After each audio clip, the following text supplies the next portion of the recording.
Fala pessoal, bem-vindos a mais uma análise. Hoje a gente vai fazer um mergulho profundo numa verdadeira obra-prima, Memórias Póstumas de Brás Cubas, do Machado de Assis.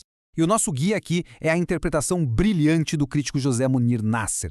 É fascinante ver como a literatura consegue dissecar a alma humana, né? E ter a lente certa ajuda a gente a captar cada detalhezinho dessa genialidade.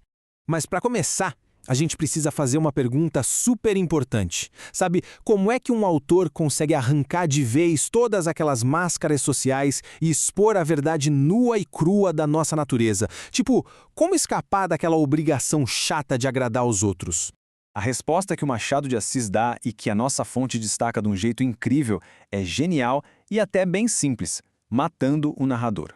Pois é, ao transformar o protagonista num cadáver antes mesmo da história começar, o autor dá a ele uma liberdade absoluta. Quer dizer, ele fica totalmente isento das opiniões, dos julgamentos e, claro, da hipocrisia do mundo dos vivos. Bom, vamos entrar na seção 1, o gênio universal e seus temas universais. A análise do professor Nasser aponta um paradoxo gigantesco aqui. Olha o contraste entre a dura realidade do Machado e a escolha literária dele. De um lado, a gente tem as origens dele. Um cara de origem pobre, neto de escravos alforriados que lidava com epilepsia e gagueira. Do outro lado, a decisão consciente de transcender tudo isso.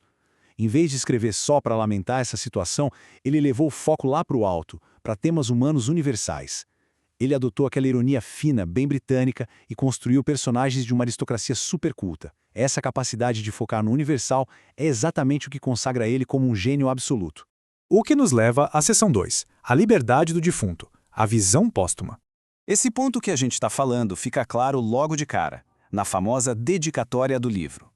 Ele dedica as memórias, abro aspas, ao verme que primeiro roeu as frias carnes do meu cadáver. É chocante e ao mesmo tempo uma verdadeira jogada de mestre. Prova na hora que quem está morto não tem a menor necessidade de manter as aparências. Não tem mais status nenhum para proteger, né? Isso ilustra perfeitamente o tom específico que vai dominar toda a narrativa. A obra foi escrita, como ele mesmo diz, com a pena da galhofa e a tinta da melancolia. É aquela mistura agridoce perfeita que define a voz machadiana. Ele junta o deboche, aquele riso mais cínico, com uma tristeza gigantesca e super profunda, criando um olhar totalmente único sobre a vida.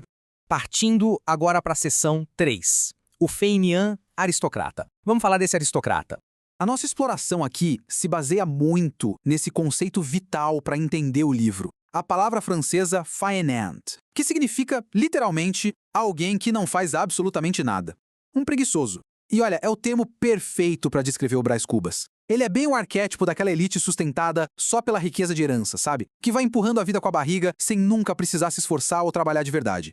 Quando a gente examina a trajetória do Brás, percebe que ela é marcada por uma inutilidade gigante. As ambições políticas dele nunca decolam e o casamento planejado com a Virgília vai por água abaixo. Mas o detalhe mais irônico de todos é a grande invenção dele, um tal emplasto anti-hipocondríaco medicinal. Só que não era para ajudar a humanidade de jeito nenhum. O objetivo verdadeiro, que ele mesmo confessa, era pura vaidade. Ele só queria ver o próprio nome impresso nas caixinhas do remédio. É o auge da futilidade. Agora, a seção 4, a ilusão do humanitismo, o falso humanitismo. Tem um amigo do Brás, aquele personagem super peculiar, o Quincas Borba, que aparece com uma visão de mundo panteísta chamada humanitismo. A ideia central é que tudo no universo faz parte de uma única entidade gigantesca, o tal Humanitas. No começo até soa super filosófico e grandioso, mas na verdade esconde um relativismo moral muito, muito sombrio. A interpretação do Nasser destrincha bem os perigos dessa ideia. Imagina só, se toda a matéria e todas as ações humanas são só manifestações do humanitas, sentimentos ruins como inveja, violência e destruição simplesmente perdem o peso negativo. Viram apenas a natureza interagindo com ela mesma. É um truque retórico bem perigoso, porque apaga todas as fronteiras morais. O mal passa a ser plenamente justificável e o egoísmo absoluto da elite ganha um passe livre perfeito. E é justamente esse vazio moral que prepara o terreno para a parte mais profunda do romance.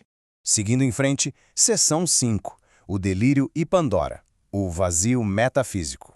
Alucinando lá nos seus últimos momentos de vida, o Brás se vê cavalgando num hipopótamo de volta ao início dos tempos. E lá ele é forçado a bater de frente com uma questão existencial bem assustadora. Qual é, no fim das contas, a verdadeira face da natureza? E aí aparece a Pandora, uma figura gigante que personifica a própria natureza. E a declaração que ela solta é de dar arrepios. Ela diz bem friamente: sou tua mãe e tua inimiga. A natureza admite na lata esse papel ambíguo. Ela cria vida, sim, mas é movida só por um instinto cego de conservação da espécie. Ela ignora totalmente se o indivíduo está feliz ou sofrendo. A análise literária do Nasser mostra como essa revelação espelha de forma brilhante o pessimismo do filósofo Schopenhauer. A vida humana é desmascarada como um ciclo bem cruel e infinito. O desejo empurra a gente para frente, claro, mas esse mesmo desejo é o que garante um estado perpétuo de sofrimento e insatisfação. A natureza basicamente só quer que a roda continue girando, custe o que custar para quem está preso nela. Chegamos à seção 6. O saldo de negativas. O fim das ilusões. O balanço final da vida do Brás Cubas é implacável e revela a grande verdade. O tal emplasto para dar fama fracassou. O cobiçado cargo político de ministro fracassou. O casamento de aparências com a Virgília fracassou também. E filhos deixados para trás? Nenhum. Ou seja, se a gente olhar do ponto de vista terreno e das vaidades da sociedade, o sucesso dele foi um zero bem redondo. Só que, incrivelmente, é exatamente desse vazio todo que ele arranca a sua grande vitória. A declaração final que coroa o livro é: não tive filhos, não transmiti a nenhuma criatura o legado da nossa miséria. É uma constatação muito lúcida e cortante, né? Ao falhar em absolutamente todas as métricas da vida social, ele alcança um triunfo moral, por mais sombrio que seja, o de interromper a corrente. Ele conseguiu poupar uma nova vida daquele fardo de nascer num mundo dominado por uma natureza cruel e uma sociedade totalmente egoísta. Isso leva a gente à reflexão final desta análise.